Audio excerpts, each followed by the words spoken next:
যুদ্ধ বাধার সঙ্গে সঙ্গে মধ্যপ্রাচ্যের ধমনী চেপে ধরেছিল ইরান। চলমান যুদ্ধ পরিস্থিতিতে ইরান হরমুজ প্রণালী বন্ধ করে দেওয়ায় বিশ্ববাজারে দেখা দিয়েছে তেলের সংকট।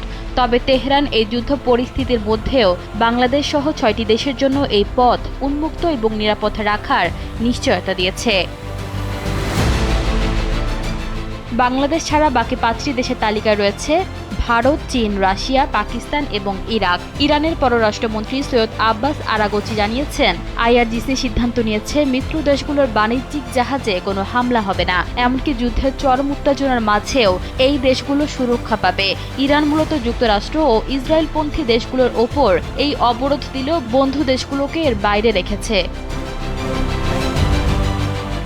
তবে মিত্র দেশগুলোর জাহাজে হামলা না করলেও হরমুজে এসব দেশের জাহাজ চলাচলে কিছু নিয়ম জারি করেছে ইরান। প্রথমত, হরমুজ প্রণালীতে প্রবেশের আগে অবশ্যই ইরানের সামুদ্রিক জাহাজ চলাচল কর্তৃপক্ষের কাছ থেকে অনুমতি নিতে হবে এবং ইরানের পার্লামেন্ট একটি নতুন আইন করার পরিকল্পনা করছে।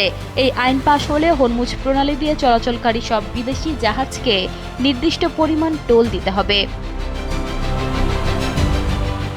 বিশ্বের মোট জ্বালানি তেলের 1/5 এই সরু জলপথ দিয়ে পরিবহন করা হয়। গত 28 ফেব্রুয়ারি থেকে যুক্তরাষ্ট্র ও ইসরায়েলের সঙ্গে ইরানের যুদ্ধ শুরু হওয়ার পর এই পথ দিয়ে পণ্য সরবরাহ বাধাগ্রস্ত হচ্ছে। এতে বিশ্ববাজারে জ্বালানি তেলের দাম বাড়ছে এবং অনেক দেশ সংকটে পড়েছে।